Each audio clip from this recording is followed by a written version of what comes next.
আপনাদেরকে বলতে চাই, পৃথিবীর ইতিহাসে এরকম নেই। ফ্যাসিস্ট পালিয়েছে। কে পালিয়েছে? পালাইছে রে, পালাইছে। শেখ হাসিনা পালাইছে। বন্ধুরা আমার, আপা আপা করিস না, পিঠের চামড়া রাখবো না। আপা আর আসবে না, আপা আপা করিস না। আপা আপা করিস না।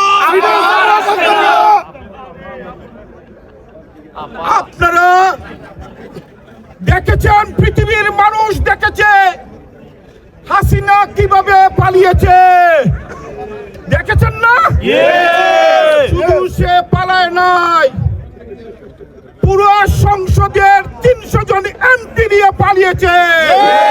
জি জি হাসিনা, লজ্জায় বাঁচি না। আজকে তারা বলতেছে, হাসিনা বলতেছে বাংলাদেশে আসবে। এখানে এক বক্তব্য বলেছেন, তার জায়গা কোথায়? তার জায়গা বাংলাদেশের মানুষ এবং বাংলাদেশের আপামর মানুষ নির্ধারণ করে দিয়েছে। তার জায়গা কারাগারে এবং বাংলাদেশের মানুষ অধীর আগ্রহে আছে বাংলাদেশে আসলে আইনের আওতায় নিয়ে এসে তার বাংলাদেশে তার সাজা হবে, তার ফাঁসি হবে ইনশাআল্লাহ। বাংলাদেশ সরকার, বাংলাদেশের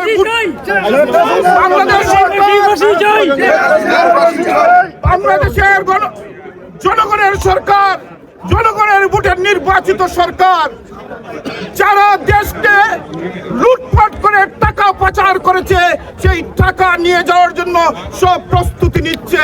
পাশাপাশি যারা এই আমাদের ভাই বিরাটকে খুন করেছে, গুম করেছে, এই শেখ হাসিনা সহ তাদেরকে নিয়ে যাওয়ার জন্য সব রকম প্রস্তুতি নিচ্ছে।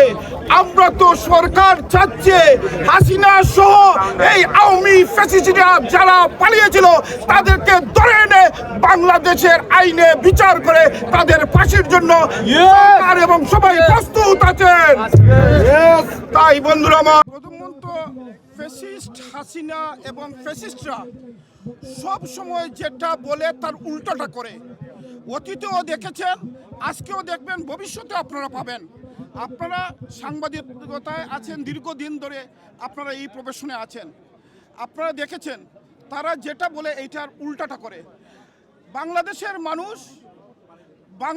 মানুষ 5ই আগস্ট আজকের এই দিনে 2 বছর আগে এই হাসিনাকে দেখতে গেছিল, রওনা করেছিল। হাসিনা পালিয়েছে। পৃথিবীর ইতিহাসে এইরকম পালানো হয় নাই, যেভাবে নির্লজ্জভাবে পালিয়েছে।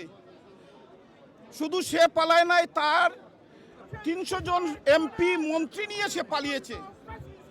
আজকে লজ্জা করে না তো সে বলতে, কিন্তু বাংলাদেশ সরকারে সকল দায়িত্বশীল ইনস্টিটিউটগুলা ওনারা রেডি আছেন।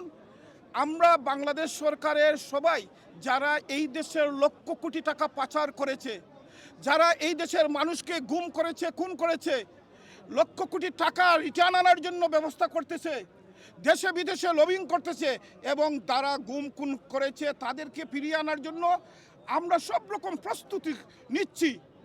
এই সময় যদি এই দুর্নীতিবাজরা আসতে চায়, বাংলাদেশের মানুষ তাদেরকে এনে বাংলাদেশের আইনে তাদের বিচার হবে, বিচারের জন্য প্রস্তুত। কিন্তু দুঃখের বিষয়, এটা বাংলাদেশের মানুষ আপনারা বলতেছেন, কিন্তু ওনারা যেটা বলেন এর উল্টাটা করেন। এটা কোনোভাবেই, এটা বাংলাদেশের অনেক টাকা সেভ হয়ে যাবে যদি ওনারা নিজ ইচ্ছা আসতে চান।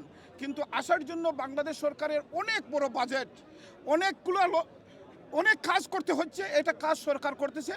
আপনাদেরকে এটা বলতে চাই, বাংলাদেশ জাতীয়তাবাদী দলের সরকার, মাননীয় প্রধানমন্ত্রী তারেক রহমানের নেতৃত্বে বাংলাদেশের যে টাকা পাচার হয়েছে এই টাকা রিটার্ন আনার জন্য, এবং দোষী যারা গুম খুন করেছে এক অবৈধ প্রধানমন্ত্রী, উনাকে সহ বাংলাদেশে নিয়ে এসে বাংলাদেশের আইনে বিচার করার জন্য সব রকম ব্যবস্থা করা হচ্ছে। সে নিজে আসলে ভালো, কিন্তু আসবে না এটা আমি জানি। তারে নিয়ে আসার জন্য সব রকম ব্যবস্থা বিএনপি সরকার, এই জনগণের সরকার, তারেক রহমান সরকার প্রস্তুতি নিচ্ছে।